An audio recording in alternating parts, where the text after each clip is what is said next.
ന്യൂനപക്ഷ വർഗീയതയുടെ ഏറ്റവും പ്രമുഖമായ വിഭാഗമായിട്ട് രാജ്യം ലോകം അംഗീകരിക്കുന്ന ജമാഅത്തെ ഇസ്ലാമി എന്ന സംഘടനയുമായി ലോകത്ത് ഒരു ജനാധിപത്യ പ്രസ്ഥാനവും ചേർന്ന് പ്രവർത്തിച്ച പാരമ്പര്യം ഇല്ല.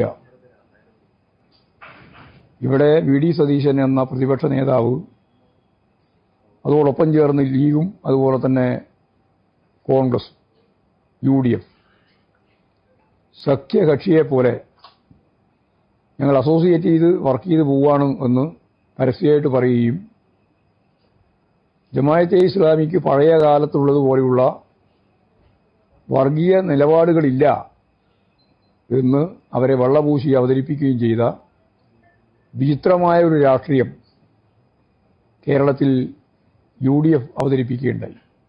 എം.വി. ഗോവിന്ദൻ മാസ്റ്ററുടെ വാർത്താ സമ്മേളനമാണ്. അവസാന റൗണ്ടിൽ അദ്ദേഹം നടത്തിയ വാർത്താ സമ്മേളനത്തിൽ അദ്ദേഹം ഊന്നുന്നത് പ്രധാനമായും ജമാഅത്തെ ഇസ്ലാമി വിഷയത്തിൽ തന്നെയാണ്. എന്തുകൊണ്ടാണ് ജമാഅത്തെ ഇസ്ലാമി വിഷയം ഉയർത്തിപ്പിടിക്കാൻ CPM തീരുമാനിച്ചത്?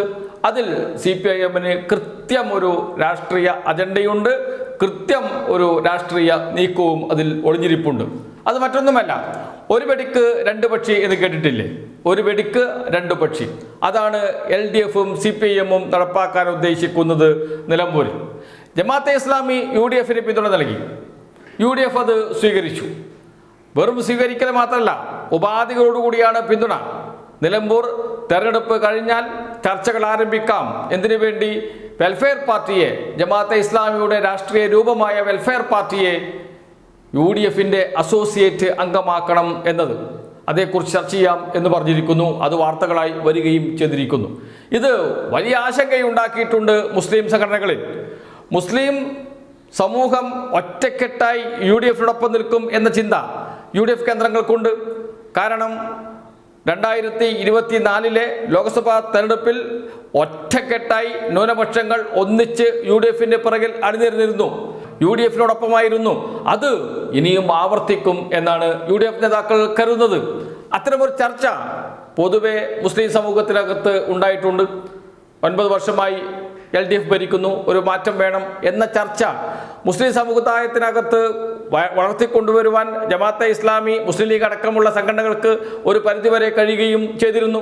എന്നാൽ ജമാഅത്തെ ഇസ്ലാമിയെ കൂടെ കൂട്ടിയതോടുകൂടി മുസ്ലിം സമുദായത്തിനകത്ത്, സമൂഹത്തിനകത്ത് ഒരു ഭിന്നിപ്പ് രൂപപ്പെട്ടിട്ടുണ്ട്. ആ ഭിന്നിപ്പ് കൂടുതൽ ആഴത്തിലുള്ളതാക്കുക, അതാണ് ആദ്യത്തെ നീക്കം CPM-ന്റെ. രണ്ടാമത്തെ നീക്കം പ്രതിപക്ഷ നേതാവ് വി.ഡി. സതീശൻ തന്നെയാണ്. പ്രതിപക്ഷ നേതാവ് വി.ഡി. സതീശനാണ് ഈ കരുക്കളെല്ലാം നീക്കുന്നത്. ജമാഅത്തെ ഇസ്ലാമിയുമായി ചർച്ച നടത്തുന്നത് പ്രതിപക്ഷ നേതാവ് വി.ഡി. സതീശനാണ്. ആര്യൻ ഷൗക്കത്തിനെ സ്ഥാനാർത്ഥിയാക്കി കൊണ്ടുവരുന്നതിൽ മുഖ്യ പങ്ക് വഹിച്ചതും പ്രതിപക്ഷ നേതാവ് വി.ഡി. സതീശനാണ്. തെരഞ്ഞെടുപ്പിന്റെ മുഖ്യ ചുമതല പ്രതിപക്ഷ നേതാവ് വി.ഡി. സതീശനാണ്. ഇത് കോൺഗ്രസിനകത്ത് അതൃപ്തി ഉണ്ടാക്കിയിട്ടുണ്ട്. കോൺഗ്രസ് നേതാക്കൾക്കിടയിൽ, UDF നേതാക്കൾക്കിടയിലൊക്കെ അതൃപ്തി ഉണ്ടാക്കിയിട്ടുണ്ട്. PV അൻവറെ UDF-നോടൊപ്പം നിർത്തണമെന്ന് മുസ്ലിം ലീഗ് നന്നായി ആഗ്രഹിച്ചിരുന്നു. അതിന് UDF-ന് മുകളിൽ സമ്മർദ്ദം ചെലുത്തിയിരുന്നു. പ്രതിപക്ഷ നേതാവ് വി.ഡി. സതീശനോട് പാണക്കാട് സാദിഖ് അലി തങ്ങൾ ഇക്കാര്യം നേരിട്ട് സംസാരിച്ചിരുന്നു. അത് കഴിഞ്ഞാണ് അദ്ദേഹം ഹജ്ജിന് പോയത്. പക്ഷേ എല്ലാം തള്ളിക്കളഞ്ഞു പ്രതിപക്ഷ നേതാവ് വി.ഡി. സതീശൻ. അതിൽ വലിയ അതൃപ്തിയുണ്ട് മുസ്ലിം ലീഗിന്. മുസ്ലിം ലീഗിന് അതൃപ്തിയുണ്ട് എങ്കിലും ഒന്നും പറയാതിരിക്കുന്നു. നിലമ്പൂർ ഇലക്ഷൻ കഴിയട്ടെ, അതിനുശേഷം സംസാരിക്കാം. ഇതാണ് മുസ്ലിം ലീഗ് നേതാക്കൾ ഇപ്പോൾ മനസ്സിൽ വെച്ചിരിക്കുന്നത്. ഇവിടെ നിലമ്പൂരിൽ UDF-ന് എന്തെങ്കിലും പോരായ്മ, വീഴ്ച പറ്റിയാൽ അതിൻ്റെ പൂർണ്ണ ഉത്തരവാദിത്തം വി.ഡി. സതീശനായിരിക്കും. വി.ഡി. സതീശനിലേക്ക് വലിയ തോതിൽ ആക്രമണം ഉണ്ടാകും. UDF-ൽ അന്തചിത്രമുണ്ടാകും. കോൺഗ്രസിനകത്ത് പ്രശ്നമുണ്ടാകും. വി.ഡി. സതീശനെ മാറ്റണമെന്ന ആവശ്യം ഉയരും. അത് വലിയ ചർച്ചയായി മാറും. കാരണം അടുത്ത തദ്ദേശ സ്വയംഭരണ സ്ഥാപനങ്ങളിലേക്കുള്ള തെരഞ്ഞെടുപ്പിന് ഇനി മാസങ്ങൾ മാത്രമേ ബാക്കിയുള്ളൂ. UDF-നകത്ത് രൂപം കൊള്ളുന്ന ഈ പ്രശ്നങ്ങൾ പരിഹരിക്കാൻ കഴിയില്ല ആ സമയത്തിനുള്ളിൽ. അത് അടുത്ത തെരഞ്ഞെടുപ്പിൽ എന്ന് വെച്ചാൽ 2026 നിയമസഭാ തെരഞ്ഞെടുപ്പിലും പ്രതിഫലിക്കും. ഇതെല്ലാം കണക്ക് കൂട്ടിയാണ് CPIM മുന്നോട്ട് നീങ്ങുന്നത്. CPIM-ന്റെ തന്ത്രം മെല്ലെ മെല്ലെ നിലമ്പൂരിൽ വിജയിച്ചു വരുന്നു എന്നതിൻ്റെ സൂചനകളാണ് നിലമ്പൂരിൽ നിന്ന് വരുന്നത്. UDF അനായാസം ജയിച്ചു വരും എന്ന് കരുതിയ മണ്ഡലത്തിൽ ശക്തമായ മത്സരം കാഴ്ചവെക്കാൻ ആദ്യഘട്ടത്തിലും അവസാന റൗണ്ടിലെത്തുമ്പോൾ വിജയപ്രതീക്ഷ UDF-ൽ നിന്ന് LDF-ലേക്ക് എത്തുകയും ചെയ്തിട്ടുണ്ട് എന്നതുകൂടി കണക്കിലെടുത്തുകൊണ്ട് കടുത്ത മത്സരം കാഴ്ചവെക്കാൻ LDF-ന് കഴിഞ്ഞു. UDF നേതാക്കൾക്ക് അത് ബോധ്യപ്പെടുന്നു എന്നത് തന്നെ LDF-ന്റെ ഒന്നാം വിജയമാണ്. ഇനി വോട്ടെണ്ണുമ്പോൾ അറിയാം എന്ന് എല്ലാവരും പറയുന്നുണ്ട് എങ്കിലും അതെന്തുമാകട്ടെ, പക്ഷേ ഇപ്പോൾ കളത്തിൽ തോറ്റിട്ടുണ്ട് UDF. അത് LDF-ന്റെ വിജയം തന്നെയാണ്.